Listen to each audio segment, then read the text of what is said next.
माझ्या विश्वबंधू भगिनींनो, मी आज वेगळ्या विषयाकडे आपल्याला घेऊन जातोय। मी NB शिंदेच यूट्यूबर आहे, आपल्याला सर्वांना माहितीच आहे।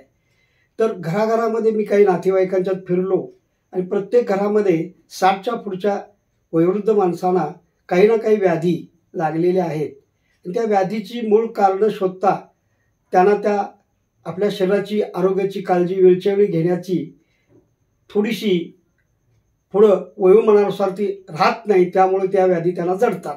म्हणून लहानपणापासूनच प्रत्येक कुटुंबामध्ये आपल्या मुलांना काही चांगल्या सवयी लावल्या तर आपल्या घरातच काही औषधी वनस्पती, आजीबाईचा बटवा म्हणून पूर्वीच्या काळात जे होतं ते आयुर्वेद, आपण परत प्राचीन परंपरेकडे थोडं वळून त्या आयुर्वेदातल्या बऱ्याचशाच काही वनस्पती ज्या आहेत त्या खायची सवय आपल्याला लागली पाहिजे। आपल्या दारातच असतात, आपल्या घरात असतात, आपल्या रानात असतात, आपल्या शेतीवाडीत असतात, आजूबाजूला असतात।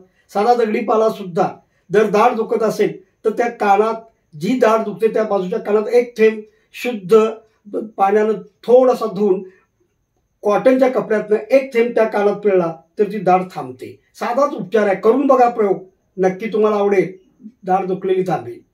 असे उपचार छोटे छोट्या वनस्पतीतून आपल्याला घरच्या घरी उपलब्ध झालेल्या वनस्पतीतून करून घेता येतात आणि रोग बरे करता येतात। तोंडाचे आणि दाताचे रोग हे प्रामुख्याने जे का होतात त्याचं कारण असं आहे की झोपण्यापूर्वी मुलांना दात घासण्याची सवय लावावी। दात घासून एकदा घेतल्यानंतर चूळ भरल्यानंतर पाणी कोमट प्यायचं, त्यानंतर काही खायचं नाही, झोपी जायचं। उठल्यानंतर प्राथमिक देऊन आल्यानंतर दात पुन्हा घासायचे आणि कोमट पाणी थोडंसं प्यायचं आणि 5-10 मिनिटांना काय असेल ते खायचं। फास्ट फूड कमी खायचंच नाही। त्याच्याऐवजी तुम्ही आपल्या घरातच असणाऱ्या काही चांगल्या दूध दह्याच्या वस्तू बनवलेल्या असतील त्या सुद्धा नाश्त्यात दिल्या तरी चालेल। नाश्ता भरपूर खाला पाहिजे, म्हणजे पोट मोकळं राहत नाही आणि पोट नाही मोकळं राहिलं तर पाचक स्त्रावतात आणि आपल्या शरीराच्या यंत्रणेला पोषक अशा प्रकारचे यंत्रणा चालण्यासाठी आवश्यक असणारं रक्त तयार करण्याची क्रिया व्यवस्थित पूर्ण होते। आयुर्वेदामध्ये मसाल्याच्या पदार्थात प्रामुख्यानं फार मोठ्या चांगल्या गोष्टी आहेत।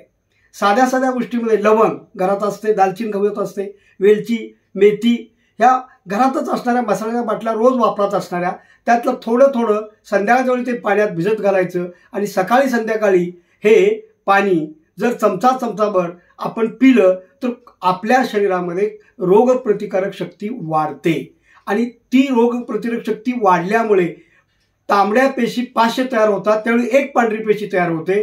501 असे तांबड्या पांढऱ्या पेशी शरीरातलं प्रमाण राहिल्यामुळं पांढऱ्या पेशी येणाऱ्या रोगजंतूंचा शरीरात प्रतिकार करून मारतात आणि आपलं शरीर निरोगी ठेवण्याचा प्रयत्न करतात। त्यामुळं ज्या त्या सीझनमध्ये जी फळं भाज्या असतात, पालेभाज्या असतात त्या खाल्ल्या पाहिजेत, ती फळं खाली पाहिजेत। कुठल्याही पद्धतीनं ही कच्चं फळं खाण्यात आणि कच्च्या काही पालेभाज्या नुसत्या कच्च्या खाण्यात सुद्धा अर्थ आहे।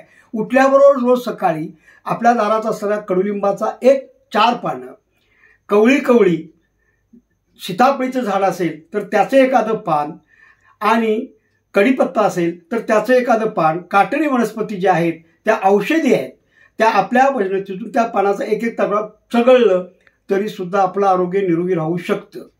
मेथी तर इतके आरोग्य आहे की मेथीची भाजी खाल्यानं आणि मेथीचं पाणी जर रात्री भिजत ठेवून सकाळी पिल्यानं डायबिटीस होत नाही। परत पनीर फूल नावाची एक वनस्पती आलेली आहे, त्या पनीर फूल नावाच्या वनस्पतीमध्ये येणारी एक 2-4 हरभऱ्याच्या सारखी ती फुलं असतात, पनीराची आणि फळंही असतात, ती रात्री भिजत घालायची आणि सकाळी गाळणी करून ती पाण्यात पिली तर त्यानंही शुगर कमी होते। शुगर आणि डायबिटीसनं त्याचा सगळ्या जगाला व्यापलेला आहे। साध्या साध्या वनस्पतीला रोग बरा होणार आहे। बेलाची 2-3 पानं सुद्धा खाण्याची सवय आपण दिवसात ठेवली तरी सुद्धा हा शुगर कमी होते। अनेक आयुर्वेदिक औषधं पतंजलीनेही काढलेली आहेत। आयुर्वेदिक सातारा जे आहे त्यांनी काही चांगली औषधं काढलेली आहेत, ती सुद्धा आपल्याला डायबिटीससाठी उपयुक्त पडतात।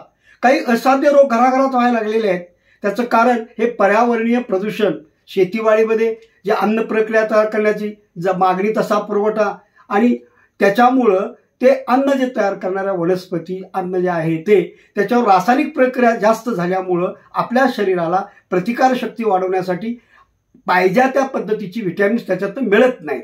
म्हणून जास्तीत जास्त आपण फ्रूट्स थोडं ड्रायफ्रुट्स पण आपण खाली पाहिजे. 2 बदाम भिजत ठेवली आणि सकाळी जर एक बदाम जरी तुम्ही खाल्लं, बस एकच बदाम चघळून चघळून खा, तुमचं पाचक स्रावेल, भूक वाढेल आणि तुम्ही रोगापासून पूर्णपणे अलिप्त राहाल. 100 वर्ष जगाल.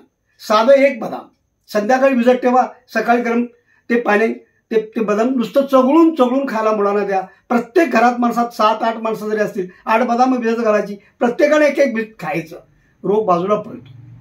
काही साध्या साध्या गोष्टी आहेत, घरातच असतात, पण आपण त्या बघत नाही. तोंडाला चव लागत नाही ना, धण्याचं पाणी आणि जिरे घ्या.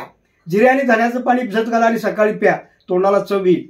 जिरे नुसते जरी खाले, झोपण्याच्या आधी तोंडात जरी टाकले आणि झोपलं तर दाताची दुर्गंधी किंवा दाताचे तोंडाचे रोग कमी होतात, भूक वाढते.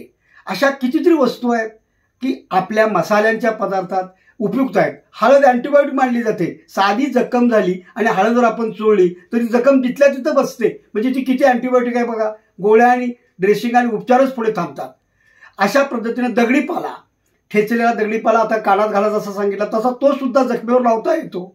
अशा कितीतरी निसर्गात वनस्पती आहेत की ज्या माणसाला 100 वर्ष जिवंत ठेवण्यासाठी पर्यावरणात निसर्गानं तयार केलेले आहेत. आपण निसर्गाला कधी त्या अर्थानं बघितलं नाही, आयुर्वेदाकडे त्या अर्थानं आपण कधी पाहिलं नाही. अगदी असाध्य रोग सुद्धा झाल्यानंतर 3ऱ्या स्टेपला गेल्यावर माणसं आयुर्वेदाकडे जातात. दरवर्षी माणसानं आपल्या आरोग्याची तपासणी करून घ्यावी. त्याच्यात CBSची टेस्ट केली की त्याच्यात आपलं हिमोग्लोबिन कळतं, तांबड्या पांढऱ्या पेशीचं प्रमाण कळतं. त्याच्यावरनं आपल्याला खाण्यात काही बदल करण्याच्या दृष्टीनं आवश्यक असणाऱ्या गोष्टी कळतात. गवारीची भाजी, भेंडी अत्यंत उपयुक्त आहे कॅल्शियमसाठी. कारल्याचा रस तुम्ही प्या, रोग तुम्हाला होणारच नाही. पण कारले मुलं खातच नाहीत. कारल्याची भाजी खात नाहीत, भेंडीची भाजी खात नाहीत, गवारीची भाजी खात नाहीत. नुसतं फास्ट फूड. अरे फास्ट फूड हे रोगाला निमंत्रण आहे. आणि निसर्गात येणाऱ्या ह्या सगळ्या फळभाज्या, पालेभाज्या हे आयुष्य वाढवणाऱ्या आहेत. ह्या साऱ्या गोष्टी अत्यंत महत्त्वाच्या आहेत. त्या दृष्टीनं तुम्ही त्याचा उपयोग करायला पाहिजे. लवंग, दालचिनी, मेथी आणि वेलची याचा रस तुम्ही रोजच प्या. कुठलाही असाध्य रोग तुम्हाला होणार नाही. झाला असला तर तो 100% बरा होणार. मी 100% सांगतो तुम्हाला. माझ्या घरात आयुर्वेद आहे. माझ्या घरात माझे वडील डॉक्टर आयुर्वेदाचे होते. आयुर्वेदाचे ग्रंथ आमच्या घरात आहेत. मी ते वाचलेले आहेत आणि त्या पद्धतीनं मी स्वतः औषधं खाऊन आज माझं वय जवळपास 75च्या जवळपास आहे. मी गाडीवरनं, 2 व्हीलरवरनं नरसोबावाडीला सुद्धा जाऊन येतो, मंगसुळीला जाऊन येतो, अमावश्याला, पौर्णिमेला नरसिंहवाडीला जातो. लोक आश्चर्य करतात, सर तुम्ही एवढं कसं काय करताय, तुमचे निरोगी आरोग्य राहण्याचं रहस्य काय. हे मला सांगावं वाटलं का, तर मी आजच मला वाडीमध्ये एका माणसाने विचारलं, तुम्ही 2 व्हीलर घेऊन आलाय. होय. अहो ह्या वयात काही नाही, मला काही होत नाही म्हणून सांगितलं. वेळच्या वेळी खाणं आणि वेळच्या वेळी झोपणं आणि 8 तास झोप होणं हेही महत्त्वाचं आहे. आणि काही फालतू विचार करत बसायचं नाही. येईल तो दिवस आनंदात कसा राहील म्हणून पॉझिटिव्ह थिंकिंग करायचं आणि आपण जगत राहायचं. जगण्यातला आनंद घ्यायचा, आनंद वाटायचा, आनंद लुटायचा आणि सुंदर जग 100 वर्ष बघायचं आपल्याला. इथंच सगळं मिळवलं, किती ओढाताण केली, अवेळी खाल्लं, काही केलं, किती मिळवून ठेवलं. आज जे माझं आहे ते उद्या दुसऱ्याचंच आहे. म्हणून परिवर्तन संसाराचा नेम असल्यामुळं निरोगी आरोग्य, आयुष्यमान चांगलं जगणं हे काळाच्या दृष्टीनं आज या पर्यावरणाच्या दृष्टीनं, दूषित पर्यावरणाच्या काळात आपल्याला याची फार गरज आहे. जगाची लोकसंख्या जितकी वाढलेली आहे, मागणी तसा पुरवठा करायला लागल्यामुळं, रासायनिक प्रक्रियेतून सगळ्या खाद्यवस्तू आल्यामुळं तुम्ही थोडं आयुर्वेदाकडे वळून आपलं आरोग्य निरोग ठेवण्याचा प्रयत्न केलात तर मी हा माझा प्रयत्न आपल्याला सांगण्याचा जो केला आहे. याच्यात आणखी काय मी सांगतो, प्रवाळ भस्म आहे, सौतिक भस्म आहे, मौतिक भस्म आहे, शंख भस्म आहे. हे तुम्ही मधातनं चाटून खावा सकाळ संध्याकाळ. काही रोग होणार नाही, घशाचे तर अजिबात रोग होणार नाहीत. बघा, प्रयत्न तरी करा. पण आपण या गोष्टीकडे दुर्लक्ष करतो. थोडंफार काही झालं तर दुर्लक्ष करतो.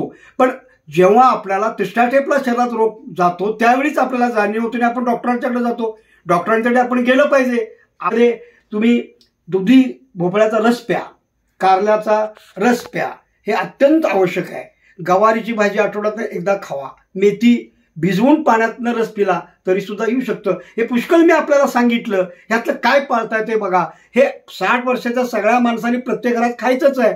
पण मुलांनाही या चांगल्या सवयी लावायच्या आहेत. आणि वयस्क माणसांनी, मुलांनी सुद्धा तोंड झोपताना स्वच्छ करायचं आहे, दात स्वच्छ करूनच झोपायचं आहे, उठल्याबरोबरही स्वच्छ करायचे आहेत.